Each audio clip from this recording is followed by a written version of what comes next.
Boy, somebody very famous is here. 107.5, The Point. It's 105.7. You're at a different radio station. I got too excited about the Sklar brothers. I love those guys. Do you? St. Louis's own. Yeah, St. dude, Louis's it's own so Sklar funny. brothers. Yeah? Yeah, those guys are good dudes. I knew that they were from You know, St. they're Louis. not Nick really Vatterott brothers. is from there. They're not. They're just twins. My brothers just exactly looking alike guys that were like, I got an idea for an act. It is weird how East they- St. Louis at a barbershop hanging out. It is and then weird how they go, "Whoa." actually finish each other's sentences as part of their act. But I think that's what makes it really interesting. It's like no one else does that, really. I mean, the Lucas brothers, which are another pair of twins, not brothers, and they, they just kind of. It's a twin thing. Are they the sort black of. guys? Yeah. Yeah. And What were I they in? guess they are brothers, but they're very, very like they're very, very funny, but they're kind of finishing ideas. The Sklar brothers finish each other's sentences, and then we're friends with the Winklevoss twins. Strangely, The Winklevi. yeah, the Winklevi. That's right. and they do not finish each other's sentences. They almost know who's supposed to say what, and they wait for the other person to say. I had dinner with them once, and it was so interesting.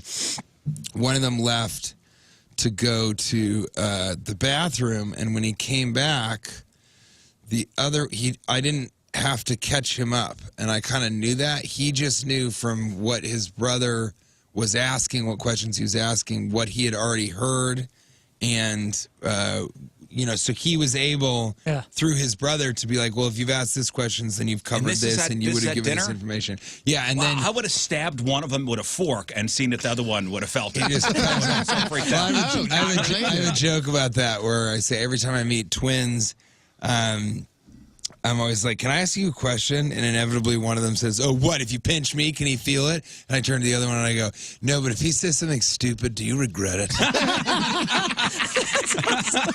That's the type of comedy you'll be. A lot of twin comedy. I should say in that St. Louis. star of the At Emoji Helium movie, Comedy T.J. Miller's here. I was just saying that in the liners. You're listening to 105.7. The Emoji. Rizz. No, I mean Silicon Valley. It's Deadpool. We were talking about Cloverfield earlier. Yeah, Cloverfield's great. And then Underwater just came out. Underwater. That's the movie Kristen Stewart and I did with Vincent Cassell, and that's kind of a Cloverfield genre film.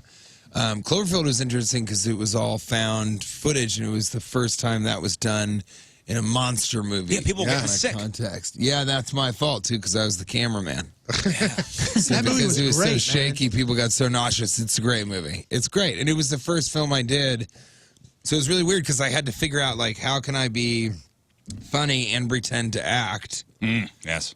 With just my voice, and I think that's what kind of led to so much voiceover work. Well, I want to know how to get famous. I mean, how do you get famous? Dude, you are famous. No, how do you get? I want to be T.J. Miller. All famous. over the wall, it says the Rizzuto Show. Listen, I got the wall. Yeah, I want to take that's this. for him. I want to take this worldwide. Yeah, like I feel like Jake and a couple other people deserve at least one or two areas of the wall, you know? But I think, no, I mean, you want to be famous so that people see you on the street and they're like, hey, what's up, Rizz? I want to be a big star. Like, I want to be in movies. I want to be on TV. Give me the formula. Formula. Is there a formula? Come on, give it It's to not me. really I'm writing it formula. down. I mean, here's my formula. I sort of did comedy and acting in high school. Then you do the same in college, but I was mostly focused on the comedy group that I was in, Recess. How could I skip the work part? Yeah, that's what I was just about to say. Then you get to Chicago, and you work harder than anyone else around you. So you perform stand-up 7 nights a week, don't even take off holidays for about 4 years, get in Second City, tour as an improviser, but also be in an independent improv group and doing stand-up and an You write this down, independent sketch group. I'm recording everything. And then, yeah, exactly, just to have something to erase later. And then, you know, you make your way to, you got to get a Quaker oatmeal commercial. Quaker oatmeal bars to go, where your tie gets set on fire on the train because you're trying to make breakfast. You're that guy? I'm the guy! And then you kind of get a job on a ABC sitcom that gets canceled after 7 episodes. But you also make Cloverfield because you auditioned while you were doing the pilot. And then you take it from there. You know, you get She's Out of My League because they passed on you the first time you auditioned. Then when Cloverfield went well, they were like, "Hey, never mind. Yeah, Totally loved you. I'm sorry, we forgot to look at your tape. This is great." Oh, we thought it was DJ Miller. We got Yeah, it. we got it all wrong. Hey, can we pay you what you would have been paid before Cloverfield too? That would be Yeah, great. well, no, you don't get paid a lot ever, so I think you should know that. You're in radio, so you're used to that. Transformers 4, right? Transformers 4 Age of Extinction, like, just being in the movie is your payment, because that's so, I mean, internationally, I just show in Paris, and people will be like, "I loved you in Transformers." But you get paid minimum wage that an actor can get paid. Really? So you For think, Transformers? yeah. I asked a friend of mine once, I go, "What do you think I got paid for Transformers? What did you think?" And he was like, "I don't know, $700,000." And I was like, "No." Like, I started laughing at him. I couldn't even believe it. I wouldn't even know where to start. It wasn't How much even do the you get paid for that? tiniest fraction of that.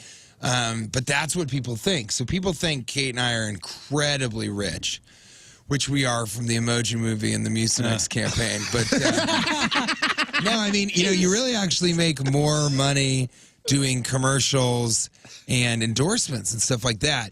But at a certain point, it's not just that you're looking like you're shilling. It's kind of like, the No, you're movie making going a public living. just in general. Yeah, right. Well, they don't know that. So the thing that I like is that instead of trying to chase like a commercial or an endorsement or something like that, doing stand-up. Because I've been doing stand-up, like I said, since I started out in Chicago. So I've been doing stand-up longer than I've been doing film and television. And a lot of people don't know that. They kind of go, all the time I'll get people coming up after the show because I do a VIP meet and greet, which is really fun. Because when you do a film, Underwater I did 3.5 years ago. And I won't hear what people think about it for like another 6 months or a year. That's a long time to do something and wait to hear if people enjoyed it or what they thought about it. But the VIP meet and greet, people are like, "Oh yeah, I saw Underwater." And then also, after the show, they'll kind of say, "Oh, I like the show. This is the movie that I like that you did. I'm a fan of Silicon Valley." But all the time I get people going, "Oh man, I love you in movies and in television, so I just came kind of to just see what you look like, and you're tall, and it ended up you're actually funny."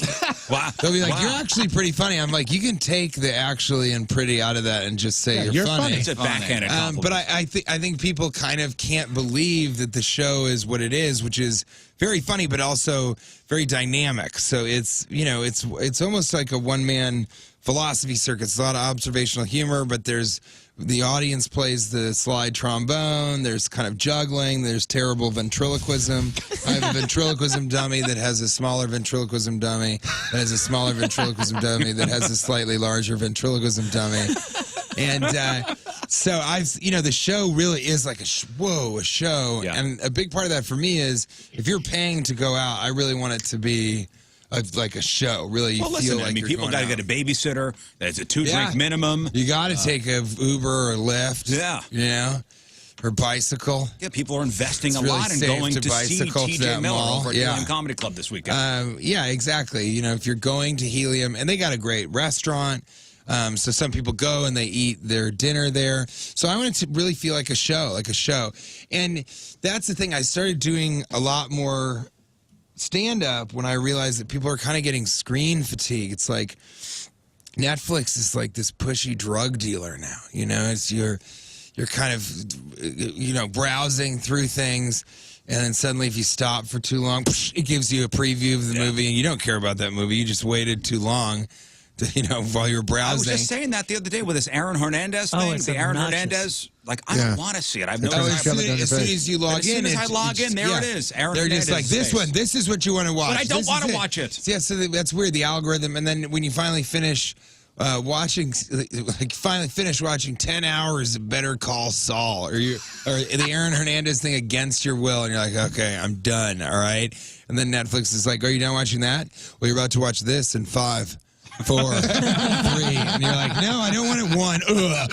And then you go to work the next day on 3 hours of sleep. Like, has anyone seen Westworld? Like, it's so bad. So I talk about that. I talk about technology a little bit, social media, which I'm really, really worried about human beings and social media. I hate social media. I hate Kate it. and I were talking about it's like I have to do it because It's a that's a necessary big evil way of because it's part of the business. yeah, it's a promotion. I mean, yeah, and you guys have to kind of interact with the fans and talk to everybody, but it's just so. My joke right now is like nobody gets off of a social media app and is like, ha-ha, now towards the day. You know, you're not like things are looking sunny and bright from here on out. You know, even Instagram, you're scrolling, just being like, well, that looks like a lunch I wish I had had. That looks like a relationship I would treasure and be treasured within. That looks like a vacation I'll never take. It's like hot dog legs. It's not, yeah, and it's like also weird. I don't know, weird stuff about people's kids, and the hashtag thing is making me insane. I'm not going to mention who because the internet will explode at me, but somebody posted a picture of their kid, this very famous person, and she was like, look at her go, or something, and her daughter's in front of a refrigerator, and she's like, always a busy bee, and then hashtags, and everybody does this, and the hashtags are just like what is happening in the picture. So it's like hashtag apple juice, hashtag refrigerator, hashtag That's busy not bee, what they're for. hashtag. That's definitely not what they're for, because if you click on hashtag busy bee, why? You get a million hashtags. So I always try and do hashtags that somebody can bring up my last Instagram post, but I try and do hashtags that have never happened. So this one is hashtag old abandoned milk. And You really want to stand out. That's because I got back to the hotel and they gave me the room key and they're like, hey, you're a VIP guest, which in hotels, by the way, means you get free water if you ask for it. Holy smokes. You mean what comes out of the faucet? You can put that in a plastic bottle? And yeah, and so do we have audio on this? Hashtag old and done milk. Yeah, old abandoned. Oh, milk. old abandoned. But see, that's the problem. Now it looks like old Bando milk. Look at that. That's the milk. It was just there. Oh yeah, there was.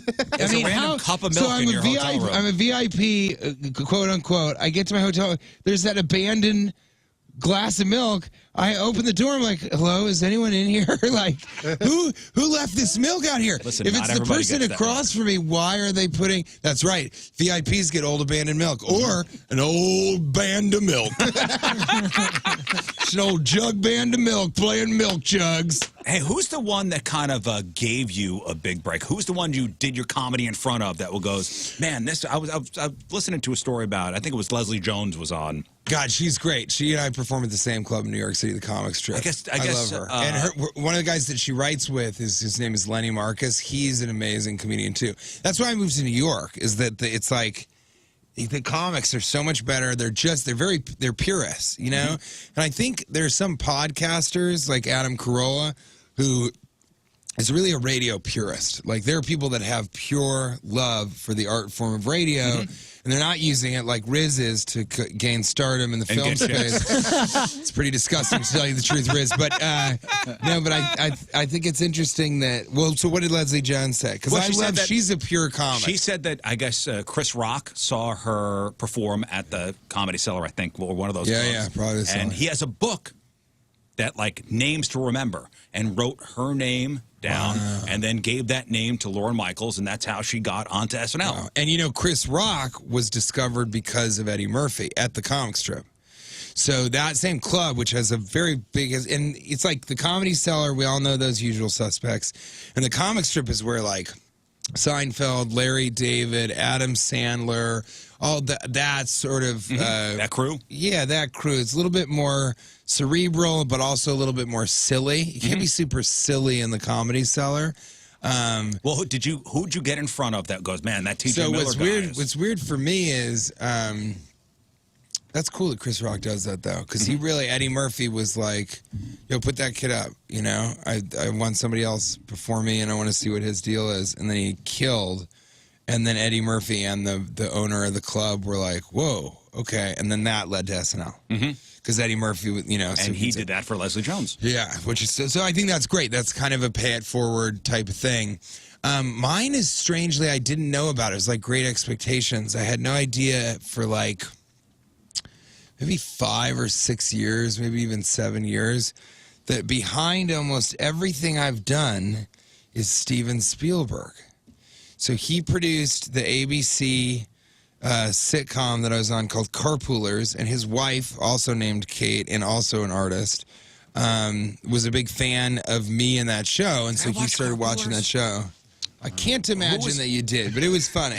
Was it about carpooling? I think it's about shoes. He did see it. It was about an old band of milk carpooling about. It was a funny show, but it went for Jerry O'Connell was on it. Yes, I did watch this. So there you go. So I played the eccentric strange son, and it was created by Bruce McCullough from The Kids in the Hall. So it was amazing. So I thought, oh, that's great. But then Spielberg also produced She's Out of My League. And then he, of course, produced Transformers. He gave notes on Cloverfield. And you were on Ready Player One.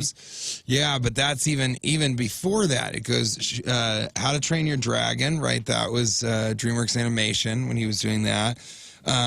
Transformers, then he produced Office Christmas Party. Mm-hmm. And then as he was talking to me about doing that, he said, they said Steven Spielberg has a part for you in his movie Ready Player One.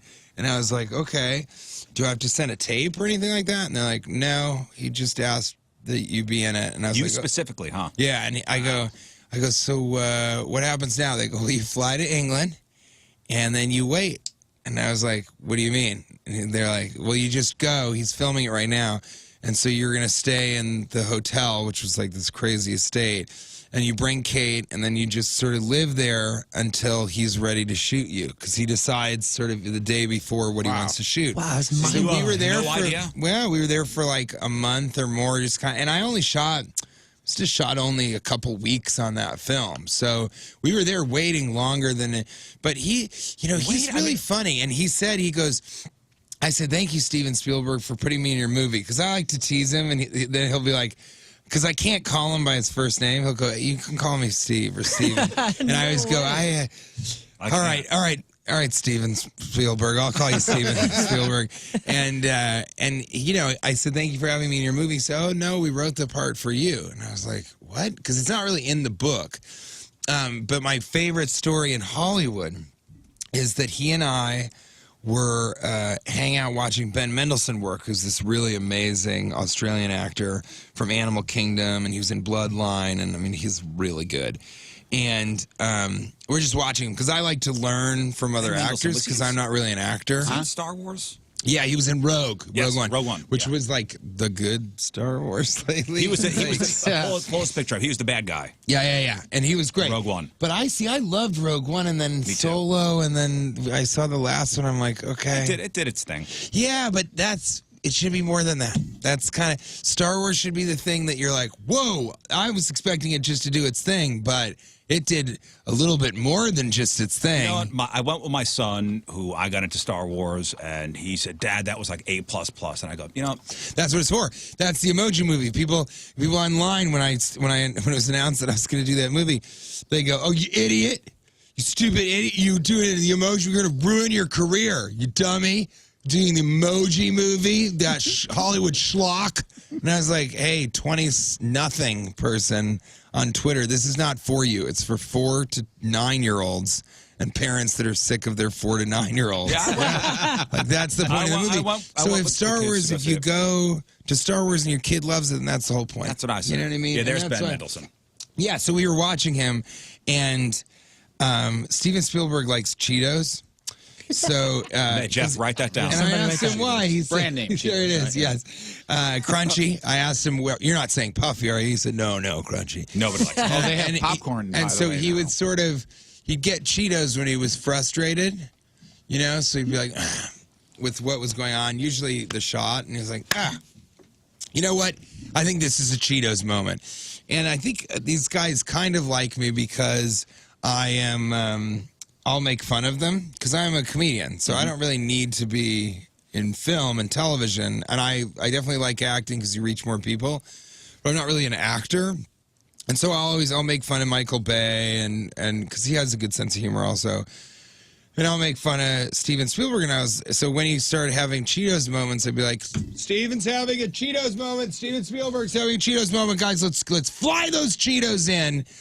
And then when we were watching Ben Mendelsohn, does he have somebody lick his fingers for him? He's so rich. no, the Cheetos dust. No, and I think when you're that rich, you pay somebody to make sure nobody ever licks your fingers. He's just got a finger licking bodyguard. Steven would just hold his hands up, and somebody just comes and licks the Cheeto dust off. No, he's got this really big guy who, if you even look at his fingers for too long, he ejects you from the set. Like, and if you look at his fingers and you lick your lips, then you're out. You're out of the movie. You're out of the movie. And so he said, could we get some Cheetos? And I said, Steven Spielberg's having a Cheetos moment, guys. And he kind of laughed, and because he's very funny. He doesn't think he's funny. He doesn't think he's good at making comedies. But if you think about some of the greatest comedic moments, they're in like movies like Jaws, or they're in movies. He has these really, really funny moments. And so he was like, do you want some Cheetos? I said, yeah, I'm not going to pass up a Steven Spielberg Cheetos moment. Mm-hmm. And so they bring the Cheetos, and we're both eating Cheetos, and we're talking about film. Is it a bag, or do they bring it to him in a bowl? You love the idea.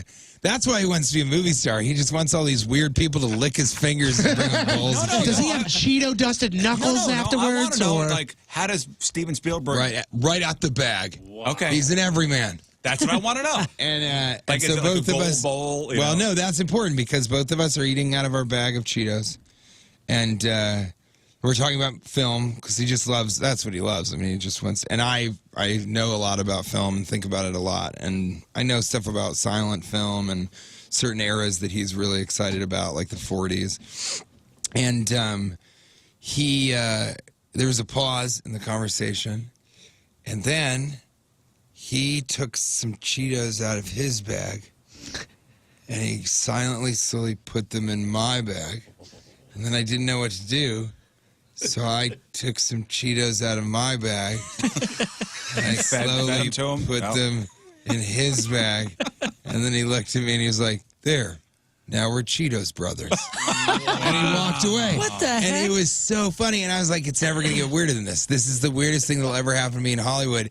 But that's kind of, I mean, he's funny in a lot of different ways, but that's like a really funny version of what he'll do. Is he kind of knows that, not necessarily that I'm going to tell this story, but more that's a crazy thing for Steven Spielberg to do. I mean, that totally. So he finds that kind of funny. And then Ty Sheridan, who's really, really cool. He was the lead in Ready Player One. He was the guy. And we were at Comic-Con promoting Ready Player One, and Spielberg was like, hey, how you doing? Cheetos brother, we should have some Cheetos. Yeah, and I was like, yeah, let's do it after the... And then Ty Sheridan's like, well, what's Cheetos brothers? And I go, Steven Spielberg and I are Cheetos brothers. We had some, and he goes, well, I want to be Cheetos brothers. And Steven Spielberg, again, just teasing, but Steven Spielberg looked at him and went, yeah.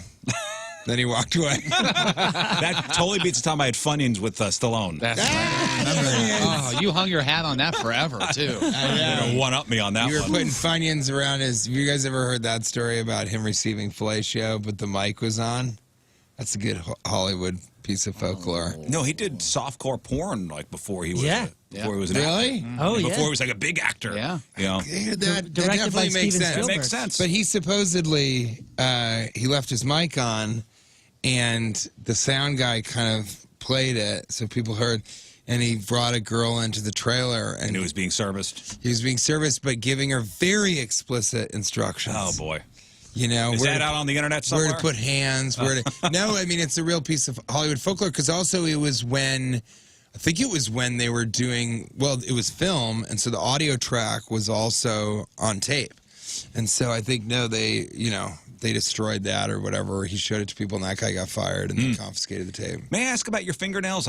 You have lovely fingernails. That's like a French manicure, I believe? Yeah, it's a French manicure. By the way, my favorite. One of the positive things about being an eccentric is you can do weird stuff like that.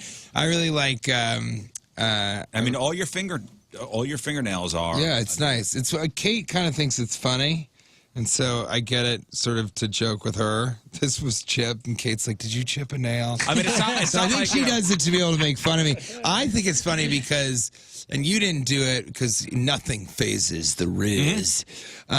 But I like talking to somebody and noticing when they notice it. Yeah, because they'll do right, exactly. They'll kind of do the look. And When then did you think I noticed? try and go, not until you said something. No, I noticed it way early. Really? Uh-huh. I was just biding my time. Nothing I was just nothing gets biding my past you. time. You're like, I gotta figure out if these Cheetos came in a bowl or a bag, and then it's straight into the French manicure. I want to know how I'm bringing up the beard like next. that kind of stuff. I want to know. Steven Spielberg's extremely rich and successful, and how does he get his Cheetos? If he just snaps his fingers, Cheetos are there. Yeah. Well, I said, what do you do with your free time? And I was really interested. He said, well, look, I watch a lot of movies. Kate will kind of be doing her art, which is sort of like my marriage. Is like, I'll go do stand-up, and she'll go to the studio. And you kind of have that, and then you'll take a full 24 hours and just hang out nonstop. He was like, so I watch movies, and Kate will do her art. And then he sort of said, he was like, I like gaming, and I like, I like watching movies, and I like gaming. And it was so strange to realize that he spends so much of his time in front of a screen. I don't know why that occurred to me. I guess because I talk about getting screen fatigue in my act, and why I do stand-up in that live component, and why I really, really like radio and respect people that do radio, is because it's a different thing. Especially this. This is live. This is I improvise a lot in my show. Have you ever tried to do radio? I mean, besides being a guest. I'm trying right now. I'm trying my hardest Solid right B. now. Thank you. Solid B. B. B minus. Let's be honest. And No, like morning radio. I said 107.5. That's a that was solid the B first minus. mistake. No, know what station you're I think on. morning radio. Think about how much I've done every weekend. I tour every single weekend. So every weekend I do radio, and then I've done radio with some pretty great people. Thank you. Present company excluded. Included, Guys. It's been great. 1.7 the 5. And it is. It's interesting to kind of see. I can't imagine getting up this early, so I could never do radio because I make enough money doing stand up. But it's because some stand-ups transition into radio. The most famous guy who was a huge stand-up and was known as one of the funniest stand-ups, who now is a radio guy, is Jim Norton. Yes. So Jim and Sam on Sirius, he kind of now will do a set at 7 p.m., and that's it. And he tours, but he even tells me he tours because he's afraid that at any moment he's going to be fired from Sirius. His job. Because they've been so cool about things Well, in the past. We're up. At least my alarm clock goes off at 2:30. See, that's crazy to me. I mean, I was trying to go to sleep before 2 last night, and then getting up at 7, I'm just like, what is going on at this point? And I always see people, because I only get up early on Fridays for press. Today's an exception. But I see people outside, and I'm like, what are you doing right now? What are you doing up? You have groceries with you? Where are you headed? But you guys kind of end. I cry a lot. Yeah, that's a lot of crying. But you guys end at what time? 10. So you guys can kind of go to sleep. You probably, do you guys go back and take a nap or no way? I'll take a You nap. guys have kids? You I got got 2 kids. kids. Yeah, but we have a different place. We just all nap together. There it is. That is not. You just not get true. together in a bowl of Cheetos. Everybody Yeah. thinks we all hang. Everybody thinks we all live In a together room with anyway, his so. name on the wall. Do they all? Yeah. I would love if the room you sleep in has everybody else's name on the wall. He has nightmares every night. That's why he No, cries so much. we'll do 2 hours, after for show prep and stuff. Yeah, So, but I think on the way home 30. at 10, you're done with your workday. That must be so weird to see people kind of getting started. That's like when you go home from the bar and there are birds. That's the worst feeling, by the way. It's okay if you're coming back and it's starting to get light, but when the birds start and you're coming home, you're like, I've really, really messed up the next 48 hours. This is a serious problem. So it's one of those things where if you have the exact opposite schedule, it's just bizarre to see people who, in the majority of people, are kind of, on that same schedule. But luckily, Kate is not... she's not a 9 to 5 person, so we kind of, I feel very lucky because I know some comics who they're like, yeah, my wife works in an office, so I see her Never. Yeah, sometimes in the morning and then before I go and do stand up, and that's it. The only trade-off is you guys sort of live where you work. So I'm gone 4 days a week. So I'm not. We live in New York in this like super dope house in Greenwich Village, and you know, I'm only there 40% of the time. So that is a very difficult component of it. She gets to stay there all the time. It's you know, it's tough trying to balance out the work and life thing. Yeah, but it's so fun. It's so fun. What'd you to do say your stand-up address was? shows.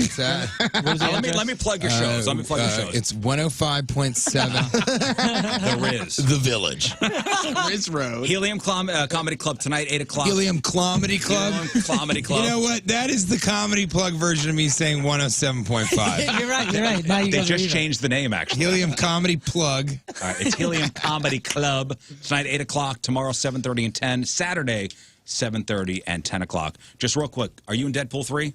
I don't even know that they haven't said that they're going to make a Deadpool 3, but I think, you know, you see Deadpool 2, it's like they're introducing so many characters and there's X-Force. So I don't know. If they want me to do it, I'm happy to because people love Deadpool. And I mean, they really, really love Deadpool. But I left Silicon Valley because I'd done something for 4 years, and that's a long time to do a specific singular character. But we'll see. We'll see. Again, it's not gone into production yet. They're not even talking about it. They gotta roll out X-Force, which Deadpool is a really big part of that film. So we'll see. But Weasel's a big part. I thought Weasel's a big part of. It's huge. Yeah, it's really, really fun. I mean, dude, both those movies, specifically the first one, because we didn't know what was going to happen. Both those movies are really, really fun. Good. And I thought Deadpool was one of the funniest movies of its era. Like, For sure. Before that, I feel like it was Hangover. But then I say it's like Hangover 3 kind of tarnished the legacy. Yeah. Kind of. It did. It did, right? Yeah. Because if you went to see it in the theater, you felt robbed. You were like, this is a cash First grab. one was Why like, is wow, this is hilarious. The second one, you were like, man, they still did it. I really wasn't expecting much, but they got it. And the third one, you went, whoop, they lost it. Yeah. Yeah, and that's such a bummer. And I don't blame those guys because They got all paid of a them lot of got money. like $5 million. Deadpool looks so fun to film, and you even said that it was. But is a show like Silicon Valley, which is one of my favorite shows now Yeah, it's a of great all show. time, and your character's amazing, and I'm going to put hashtag Aviato in any photo There you go. that we have together. But is that fun to We're make? going to have a lot of photos together. Like you said, after 4 seasons, is that a fun type of? It's completely different than a movie, I'm assuming. So is it fun to make that type of? I'll tell you later in the Rizz room. All right. Cops back there. Together. Did you watch the finale? Yeah, because the Hollywood Reporter asked what I thought about it. So I did an article where I spotted as TJ and then also as Ehrlich. So that was kind of funny Ehrlich to Bachman's like. one of my favorite characters. Dude, of all time. Yeah. that him versus Jin Yang is like. The But greatest. I thought it was so fun. But somebody asked me in New York recently, this sort of big producer that lives in our building, was sort of said, hey, so what do you think that you left too late? Do you think you left 2 years too late or 1 year too late? And I said, I think I left right at the right time because Season 4? Yeah, season 4 was about when there's a reason they say shows jump the shark. I'm not saying that Silicon Valley did. I just feel like I don't know many people who are like, my favorite season of Breaking Bad, season 7. You know, it's just, it starts to get to a point where it can become a little formulaic. So I actually hoped that my departure would make more room for Jin Yang, which it did, more room for Amanda Crew, who plays Monica, which I wish that they would have given her more. Honestly, and I'll be 100% honest, your character was my favorite on the show, and when you left, It did I change. bailed out for a It did while. change a lot. It became they sort of went for a little bit more drama and realism, but that was a bad call, and they couldn't have known this because then Silicon Valley suddenly revealed itself as like evil, like Facebook and these places. They're not. It's not even that they're not cool. It's like they're not good people. They're platforms that are not doing great things. So Silicon Valley started to try and parody something that was not funny in real life. Yeah. And that got difficult. I was hoping they'd sort of go further comedy, further wacky, because that guy Thomas Middleditch is like one of the funniest improvisers and physical comedians that's ever lived. And they were having all those guys act more than necessarily do comedy, which is just a different tone of show. It's like that show Girls. I don't love that show Girls. But some people do, and it's that the tone of that is not super comedic. It's funny, I guess. What did you say? I interrupted you. You were so goofy on that show. That's why I loved it. That's yeah, why I mean, it was that's so fun every time you were on the screen. And that's what I like. So in anything that I do, I like to. Even Ready Player One, it's like that's an epic film. It's a Steven Spielberg film, but I was kind of being silly in it. You know, my character like had carpal tunnel neck and was just talking about so that sort of stuff is fun. And then even in Underwater, it's like I have a toy bunny throughout so the idea is that, have you seen it? No, not yet. I haven't either, but I hope one of us will see it one day. And you know, so I like it to be silly. That's what I enjoy, and that's what you'll see in my stand-up at Helium Comedy Club. Thursday night, actually tonight, is sort of the loose show, so I'll be riffing a lot, and that's a little bit. That's a good show to go to. Tonight, 8 o'clock, 7:30, 10 o'clock tomorrow, 7:30 and 10 o'clock on Saturday at the Clelium Comedy Club. Come see T.J. Miller and his band of Old Milk. Right, listen, appreciate you coming in. Yes, thank you very much, We're man. gonna do a big photo shoot after this, so stand by. Hey, forgot to mention it. I do a podcast called Cashing In with T.J. Miller. Subscribe, listen. It's a lot of fun. If you even laugh twice while I was on this show, you're going to laugh 3.5 times at the podcast. And check out Gore Burger online, G-O-R Burger. Just Google it. It's too weird to talk about. Yes.